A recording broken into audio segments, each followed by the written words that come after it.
Shalom, bien-aimés frères et sœurs, c'est votre frère serviteur de Dieu Donatien Oulaï. Je bénis le nom du Seigneur pour l'opportunité encore d'apporter tous ces messages en vue de la délivrance, de l'édification, de la transformation de tous ceux qui écoutent et regardent, ou je dirais, reçoivent ces messages et qui, en tout cas, laissent leur cœur, qui disposent leur cœur afin que Dieu se serve de ces messages-là pour leur faire du bien. Alléluia.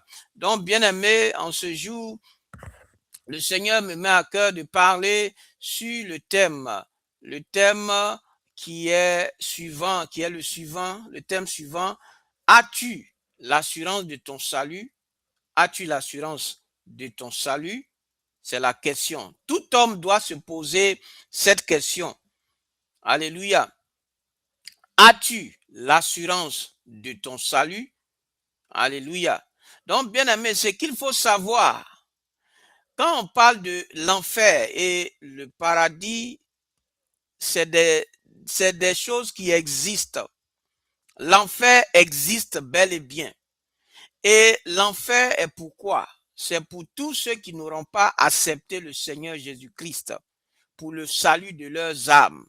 C'est eux qui vont aller à l'enfer avec le diable parce qu'il est le père du péché et donc le diable et ses démons. Et toi également, si tu ne donnes pas ta vie à Jésus, tu vas te retrouver en enfer. Mais si tu acceptes Jésus, tu seras passé de la mort éternelle, ou je veux dire de l'enfer au paradis. Alléluia. Donc, bien aimé, tout homme doit se poser cette question. Si il est sûr qu'après sa mort, est-ce qu'il va aller au paradis? Est-ce qu'il sera avec Dieu au paradis? Alléluia. Souvent, on nous dit, oui, reste in peace, que Dieu veille accueillir ton âme, que Dieu accueille ton âme. Dieu n'accueille pas l'âme de quelqu'un. Alléluia. Dieu, c'est sur la terre que tu dois résoudre ce problème avec Dieu. Alléluia. C'est pas quand tu vas arriver au ciel là-bas où je vais dire, quand tu vas mourir, que tu vas, hein, on va dire oui, que Dieu reçoive son âme. Dieu ne reçoit pas âme. Si tu n'as pas accepté Jésus, que tu as vécu loin de Dieu, dans le péché, dans le mysticisme, dans le maraboutage et tout ce que la parole de Dieu, la Bible condamne, alors ne t'attends pas à te retrouver au ciel avec Dieu. Ça, il faut être en être clair. Il faut que cela soit clair dans ton esprit et que c'est sur la terre que tu dois régler là où tu vas passer ton éternité. Parce que ce que les hommes oublient, c'est que pour eux, lorsque tu meurs, c'est fini pour toi. La mort est la fin. Non, la mort n'est pas la fin. Alléluia. C'est juste une transition. Alléluia. Du physique à l'état spirituel, c'est-à-dire dans l'éternité. Alléluia. Donc, bien aimé, aujourd'hui, les gens prennent soin de leur corps, ils oublient là où ils vont aller après la mort. Alléluia. Ils oublient Dieu quand on leur parle de Jésus-Christ, quand on leur dit, donne ta vie à Jésus pour que lorsque tu vas mourir, ton âme soit sauvée. C'est de ça que les chrétiens parlent, c'est de ça que nous parlons. Alléluia. C'est que où iras-tu après ta mort? C'est ça la question. Sinon, la mort, tout le monde va passer, oui, par la mort. Mais est-ce que tu as l'assurance que si tu mourais aujourd'hui, tu irais au paradis ou si tu mourais, tu irais à l'enfer? C'est la grande question que tout homme et que tout être humain doit se poser. Où irai-je après ma mort? Alléluia. Ou est-ce que j'ai l'assurance que si je mourais aujourd'hui, je serai avec Dieu au paradis? Ou si je mourais aujourd'hui, j'irai à l'enfer? Parce qu'il faut être sûr que l'enfer existe. C'est un feu où Dieu va mettre, Dieu lui-même, il a créé cela. C'est un endroit qui a été créé par Dieu lui-même pour punir tous ceux qui auront désobéi à sa parole, tous ceux qui se seront opposés à lui, Dieu, tous ceux qui auront vécu une vie de débauche, une vie qui n'honore pas lui, Dieu. C'est là-bas que toutes ces personnes-là qui ont suivi Satan, qui sont des satanistes, qui sont des gens qui utilisent, oui, bien aimé, le maraboutage et toutes ces choses-là, c'est là-bas ils vont se retrouver. Les menteurs, les voleurs, les sorciers et ces personnes-là iront à l'enfer avec le diable qui est leur maître. Alléluia. Donc, bien aimé, si tu ne veux pas aller à l'enfer, il faut accepter Jésus. C'est l'opportunité que Dieu te donne de pouvoir assurer ton éternité. Alléluia. Oui, c'est l'opportunité que Dieu te donne d'assurer ton éternité. Parce que, bien aimé, la mort, c'est pas ça que nous devons craindre. C'est ce qu'il y a après la mort. C'est ce que nous devons craindre. Alléluia. Où irai-je après la mort? Est-ce que j'ai l'assurance que j'irai au paradis chez Dieu ou j'ai l'assurance que j'irai en enfer? Parce que c'est maintenant qu'il faut régler ce problème. Alléluia. Ta richesse ne va pas t'envoyer au paradis. Ta richesse, ta célébrité ne va pas t'envoyer au paradis. Alors, écoute bien ce message, bien-aimé. Donc, as-tu l'assurance de ton salut? Bien-aimé, la certitude la plus précieuse de l'existence. Donc, tout être humain doit s'assurer où il va partir après qu'il ait quitté ce monde. Alléluia. Ce n'est pas parce que nous disons aux gens, oh, que Dieu reçoive son âme. Dieu n'est pas dans les sentiments. Il agit sur la base de sa parole qui est la Bible. Alléluia. Donc, c'est pas parce que nous disons que Dieu accueille son âme, que Dieu va accueillir son âme. Au grand jamais. Alléluia. S'il n'a pas accepté Dieu, qu'il a vécu sa vie loin de Dieu et qu'il a fait ce qu'il voulait et qu'il a tué, qu'il a fait tout ce que la parole de Dieu, la Bible parle, qu'il a fait le contraire de ce que Dieu demande, alors ne t'attends pas à ce que cette personne puisse être, que son âme, que Dieu reçoive son âme. Dieu ne reçoit pas l'âme de ceux qui ont péché contre lui. Dieu reçoit l'âme de ceux qui ont accepté Jésus-Christ pour le salut, pour le pardon, pour le salut de leurs âmes et pour le pardon de leurs péchés. Donc, il faut être sûr, alléluia, de là où tu vas aller après ta mort. Alléluia. Si tu tombais aujourd'hui, où irais-tu? C'est ça la grande question. C'est ça la question que tout homme doit se poser. Alléluia. Je lis dans 1 Jean chapitre 5, verset 11 à 13. Or, voici ce témoignage. Dieu nous a donné la vie éternelle et cette vie est dans son Fils, c'est-à-dire Jésus-Christ. Celui qui a le Fils, c'est-à-dire Jésus-Christ, a la vie. Et celui qui n'a pas le Fils, c'est-à-dire Jésus-Christ, le Fils de Dieu, c'est Jésus-Christ, n'a pas la vie. Il faut bien comprendre, je vous ai écrit ces choses afin que vous sachiez que vous avez la vie éternelle, vous qui croyez en Jésus-Christ, vous qui croyez au nom du Fils de Dieu. Alléluia. Donc, bien aimé, dans 2 Timothée, chapitre 1, verset 12, je sais en qui j'ai cru et je suis persuadé qu'il a la puissance de garder mon dépôt jusqu'à ce jour. Bien aimé, la question la plus personnelle qui soit, frères et sœurs, avant de vous parler de cette prédication, je veux vous poser personnellement, individuellement, la question la plus importante que vous devez entendre, que vous entendrez, que vous n'entendrez jamais plutôt, bien aimé, toi qui es assis là ce matin, as-tu l'assurance de ton salut? Toi qui m'écoutes, as-tu l'assurance de ton salut? Je ne parle pas, vas-tu à l'église? Je ne dis pas, vas-tu à l'église? Je n'ai pas dit que, est-ce que tu vas à l'église chaque dimanche ou bien tu vas où, je ne sais où chaque dimanche? Bien aimé, la question, ce n'est pas pries-tu ou fais-tu des bonnes œuvres, mais c'est sais-tu avec certitude au fond de ton cœur que si tu mourais cette nuit, ou je veux dire en ce moment, tu serais avec Christ ou bien avec Dieu dans son paradis, être sûr de son salut, bien aimé, être sûr d'avoir reçu pardon et vie éternelle paraît à certains, hein, à certains présomptueux, sinon orgueilleux. Cette attitude est due soit à un manquement, à un manque plutôt, à un manque de connaissance des affirmations de la Bible, soit à une interprétation qui est relativiste des textes en question. Bien-aimé, Jean nous dit ici, hein, l'apôtre Jean, inspiré par le Saint-Esprit, par Dieu, a écrit sa première lettre par un objectif déclaré, explicite et impossible à mal interpréter. Je vous ai écrit ces choses afin que vous sachiez que vous avez la vie éternelle, vous qui croyez dans le Fils de Dieu. Alléluia, c'est-à-dire en Jésus-Christ. Bien aimé, le point dont je voudrais parler, c'est pourquoi tant de croyants manquent d'assurance. Alléluia. Je parle aux croyants, mais aussi à toi qui n'as pas encore connu Jésus, qui vit encore dans ta vie de péché. Ce message aussi t'est adressé. Bien aimé, pourquoi tant de croyants manquent d'assurance?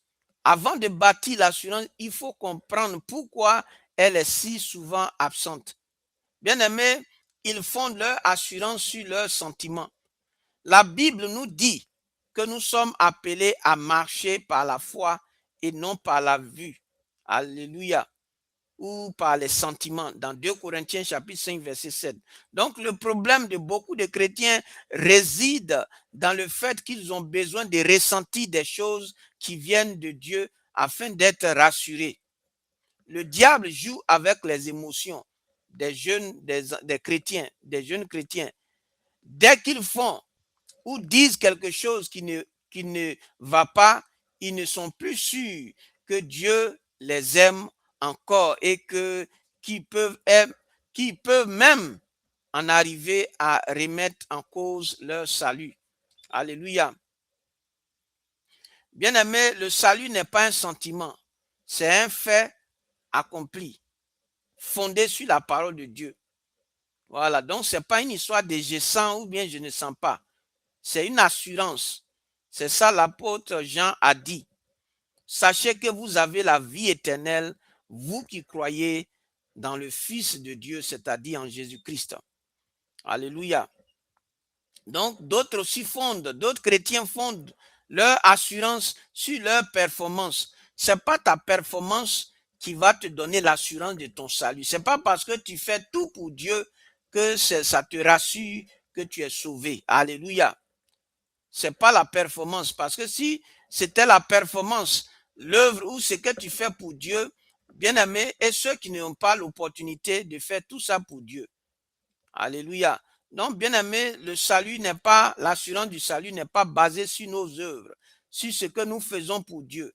Alléluia. Mais c'est quelque chose que Dieu a déjà dit et c'est clair dans sa parole. Alléluia. Donc, le fait que tu crois au Seigneur Jésus-Christ, tu es sauvé. Mais aussi, il faut savoir que le salut s'entretient. Ce n'est pas parce que tu es sauvé que tu vas vivre dans le péché. Alléluia. Bien-aimé, ce n'est pas une excuse. Parce que Dieu dit que tu es sauvé, alors tu vas prendre ça comme raison pour aller vivre dans le péché. Alléluia. Parce que Dieu qui t'a appelé là, il est saint. Alléluia. Il a dit ni les impudiques, ni les idolâtres, ni ceux qui commettent l'iniquité, le péché, n'hériteront le royaume des cieux, ou c'est-à-dire seront sauvés. Alléluia. Donc, bien aimé, faut pas dire oui, j'ai accepté Jésus et tu t'en vivre une vie qui est contraire à ce que la parole de Dieu nous dit. Alléluia. Donc, ceux qui disent qu'on ne perd pas le salut, c'est une aussi tromperie, c'est une tromperie du diable. Tu peux perdre ton salut. Voilà, il faut comprendre ça. Ce n'est pas parce que tu as accepté Jésus que pour toi, c'est fini. Alléluia. Il faut être sûr que tu vis selon la parole de Dieu. Parce qu'une chose est d'accepter Jésus, une autre aussi est de vivre selon la parole de Dieu. Et le Seigneur a dit que si vous m'aimez, alors gardez ma parole. Allez, alors mettez ma parole en pratique. Alléluia. Donc, tu ne peux pas dire que tu aimes Jésus et que tu es sauvé et tu vis une vie contraire à ce que Dieu te dit de faire. Alléluia. Donc, il faut comprendre ça. Ce ne sont pas tes performances qui t'assurent ton salut. Alléluia. Alléluia. Donc, bien-aimé, c'est le fait que tu es enfant de Dieu, que tu as accepté Jésus et que tu vis selon la parole de Dieu. C'est ça qui doit être pour toi une assurance. Alléluia. Et l'Esprit de Dieu aussi te rassure que tu es sauvé. Alléluia. Parce que c'est l'Esprit de Dieu qui nous rassure de notre salut également. Parce que l'Esprit de Dieu parle à ton esprit pour dire que tu es sauvé. Alléluia. Donc, bien-aimé, c'est l'Esprit de Dieu qui te convainc dans ton esprit que tu es sauvé. Alléluia.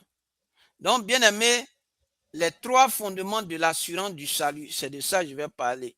Donc, bien-aimé, l'assurance du salut repose sur trois piliers inébranlables. Non pas sur tes émotions, sur tes performances, sur tes expériences, mais sur des réalités objectives établies par Dieu lui-même. Le premier fondement, c'est la parole de Dieu, ses promesses infaillibles. Alléluia. Dans Jean chapitre 5, verset 24, en vérité, je vous le dis, celui qui écoute ma parole et qui croit à celui qui m'a envoyé a la vie éternelle et ne vient point en jugement, mais il est passé de la mort à la vie. Donc, connaître la promesse de Jésus. Alléluia. Connaître la promesse de Jésus qu'un chrétien ne vient point en jugement, mais fait partie du salut désormais. Donc, il faut comprendre ça. Alléluia. Donc, l'autre point, c'est dans, comment s'appelle, l'autre fondement, comme je l'ai dit, l'autre fondement, c'est l'œuvre de Christ, un sacrifice parfait et suffisant. Donc, il est dit dans Hébreux chapitre 10, verset 14, car par une seule offrande, il a amené à la perfection pour toujours ceux qui sont sanctifiés. Donc la croix n'est pas une tentative de salut, c'est un accomplissement définitif. Donc tout est accompli comme il est dit dans Jean chapitre 19, verset 30. Donc ce n'est pas une partie, tout est accompli. Alléluia. Donc c'est ça. L'autre fondement, bien aimé, c'est le témoignage du Saint-Esprit. La preuve intérieure que le Saint-Esprit, comme je l'ai dit, te rassure de ton assurance, te rassure de ton salut plutôt. Alléluia. Dans Romains chapitre 8, verset 16, l'Esprit lui-même rend témoignage à notre esprit que nous sommes enfants de Dieu. Alléluia. C'est l'Esprit de Dieu qui fait ça, le Saint-Esprit. Alléluia.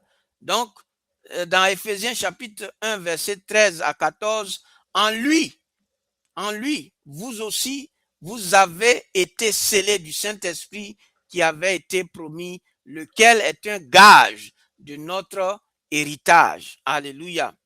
Donc, bien-aimé, alléluia. Donc, bien-aimé, je vais parler des preuves que l'on est vraiment sauvé. Donc, l'assurance du salut n'est pas une présomption. Elle s'accompagne des signes visibles dans la vie du croyant authentique. Alléluia. Donc, bien-aimé, Jean lui-même donne ses critères dans sa première lettre. Tu aimes les frères. Donc, il est dit dans 1 Jean chapitre 3, verset 14, nous savons que nous sommes parce que nous aimons les frères. Alléluia. Donc, quelqu'un qui aime les gens, qui aime l'homme, qui aime ses frères, c'est le signe de ce que tu es enfant de Dieu et de ce que tu fais partie du royaume de Dieu et que, bien aimé, c'est ça, quelqu'un qui aime les gens. Voilà. Donc, il faut retenir ce passage. Tu aimes les frères. Alléluia. Tu aimes les enfants de Dieu. Tu aimes même les hommes qui ne sont pas aussi des chrétiens comme toi. Tu aimes tout le monde. Alléluia. Donc, c'est ça. Tu gardes sa parole et tu veux obéir. Donc, si tu es sauvé, le signe aussi, c'est que tu gardes la parole de Dieu et tu veux obéir. Donc, le Seigneur a dit dans 1 Jean chapitre 3, verset 24, celui qui garde ses commandements demeure en Dieu et Dieu en lui. Donc, si tu gardes la parole de Dieu, c'est-à-dire tu mets ça en pratique, alléluia, alors c'est un signe de ce que aussi tu es un enfant de Dieu, de ce que tu es sauvé.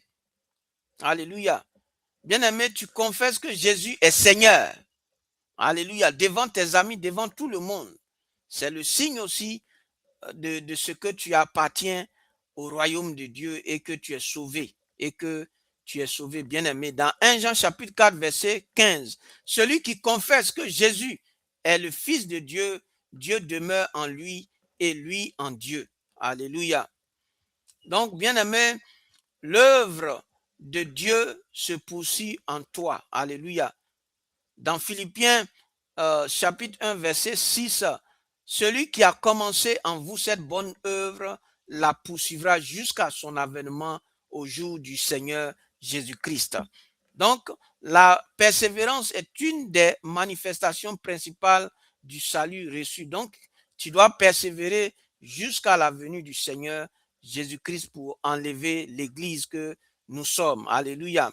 Donc, bien aimé, l'assurance ne peut jamais être, comme on le dit, est-ce que le salut, comme on le dit, l'assurance, l'assurance ne peut jamais être perdue.